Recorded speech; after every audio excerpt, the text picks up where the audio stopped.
Welcome back to Soumya Kannada channel. ನಾನು ನಿಮ್ಮ ಸೌಮ್ಯ.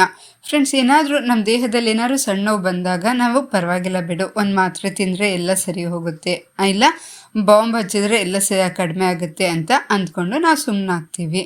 ಆದರೆ ನಿಮಗೆ ಗೊತ್ತಾ, ನಾವು ನಿರ್ಲಕ್ಷಿಸೋ ಆ ಒಂದು ಸಣ್ಣ ನೋವು ದೇಹ ನೀಡ್ತಾರ ಅಂತಿಮ ಎಚ್ಚರಿಕೆ ಆಗಿರಬಹುದು.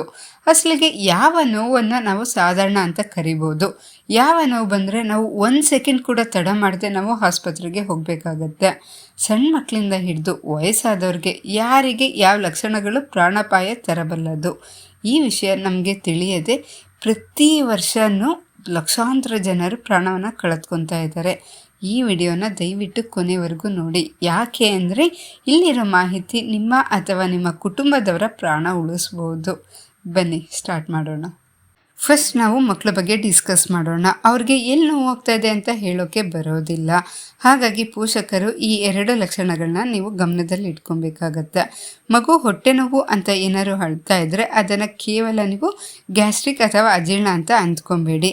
ಹೊಟ್ಟೆ ಬಲಭಾಗ ಅಥವಾ ಕೆಳಭಾಗದಲ್ಲಿ ಏನಾದರೂ ನೋವು ಕಾಣಿಸ್ಕೊಂಡು ಅದ್ರ ಜೊತೆ ಏನಾದ್ರು ವಾಂತಿ ಆಗ್ತಾ ಇದ್ದರೆ ಅದು ಅಪೆಂಡಿಕ್ಸ್ ಇರ್ಬೋದು. ಅದು ಹೊಟ್ಟೆ ಒಳಗೆ ಹೊಡೆದ್ರೆ ಪ್ರಾಣಕ್ಕೆ ಅಪಾಯ. ಮಗುಗೆ ಏನಾದರೂ ಜ್ವರದ ಜೊತೆ ಕುತ್ತಿಗೆನ ಅತ್ತಿತ್ತ ತಿರುಗಿಸಲು ಸಹ ಏನಾದರೂ ಕಷ್ಟ ಆಗ್ತಾ ಇದ್ದರೆ ಅದು ಮೆದುಳಿಗೆ ಸಂಬಂಧಿಸಿದ ಮೆನಿಂಜೈಟಿಸ್ ಇರ್ಬೋದು. ನೀವು ತಕ್ಷಣ ವೈದ್ಯರನ್ನು ಭೇಟಿ ಮಾಡಿ. ಕೆಲಸದೊತ್ತಡದಲ್ಲಿ ನಾವು ನಮ್ಮ ಆರೋಗ್ಯದ ಬಗ್ಗೆ ಗಮನನೇ ಕೊಡೋದೇ ಇಲ್ಲ. ಈ ಲಕ್ಷಣಗಳನ್ನ ನೀವು ಎಂದಿಗೂ ನೆಗ್ಲೆಕ್ಟ್ ಮಾಡಬೇಡಿ. ಇದೇ ಮೇಲೆ ಯಾರೋ ಭಾರವಾದ ಕಲ್ಲಿಟ್ಟಂತೆ ಏನಾದರೂ ಅನಿಸ್ತಾ ಇದ್ದರೆ, ಆ ನೋವು ದೌಡೆ ಅಥವಾ ಎಡಗೈಗೆ ಏನಾದರೂ ಹರಡ್ತಾ ಇದ್ದರೆ ಅದು ಹಾರ್ಟ್ ಅಟ್ಯಾಕ್ ಲಕ್ಷಣ ಇರ್ಬೋದು. ಇದನ್ನು ಗ್ಯಾಸ್ ಅಂತ ತಪ್ಪು ತಿಳ್ಕೊಬೇಡಿ. ಲೈಫಲ್ಲೇ ನೀವು ಇಂಥ ತಲೆನೋವು ಲೈಫಲ್ಲೇ ನೀವು ಅನುಭವಿಸಿರಲ್ಲ. ಅಂಥ ವಿಪರೀತ ತಲೆನೋವು ಏನಾದರೂ ಬಂದರೆ ಅದು ನೀವು ಅಂದ್ಕೊಳ್ಳಿ ಅದು ಮೆದುಳಿನ ರಕ್ತಸ್ರಾವ ಆಗಿರ್ಬೋದು. ಕೇವಲ ಒಂದು ಕಾಲು ಮಾತ್ರ ಊದ್ಕೊಂಡು ಅದು ಕೆಂಪಾಗಿ ಏನಾದರೂ ನೋವಾಗ್ತಾ ಇದ್ದರೆ ಅದು ರಕ್ತನಾಳಗಳಲ್ಲಿ ರಕ್ತ ಹೆಪ್ಪುಗಟ್ಟು DVT ಇರ್ಬೋದು. ಈ ರಕ್ತದ ಗಡ್ಡೆ ಶ್ವಾಸಕೋಶಕ್ಕೆ ಏನಾದರೂ ತಲುಪಿದರೆ ಪ್ರಾಣಕ್ಕೆ ಸಂಚಕಾರ ತರುತ್ತೆ. ಇನ್ನು ಏಜ್ ಆದವ್ರಿಗೆ ಸಣ್ಣ ಸಮಸ್ಯೆ ಕೂಡ ದೊಡ್ಡ ಅಪಾಯಕ್ಕೆ ಕಾರಣ ಆಗ್ಬೋದು. ಮೂಳೆಗಳು ದುರ್ಬಲ ಆಗಿರೋದ್ರಿಂದ ವಯಸ್ಸಾದವ್ರಿಗೆ ಸಣ್ಣ ಪೆಟ್ಟಾದರೂ ಸಹ ಬೆನ್ನೋವು ಬಂದರೆ ಅದು ಬೆನ್ನು ಮೂಳೆ ಮುರಿತದ ಸಂಕೇತ ಆಗಿರ್ಬೋದು.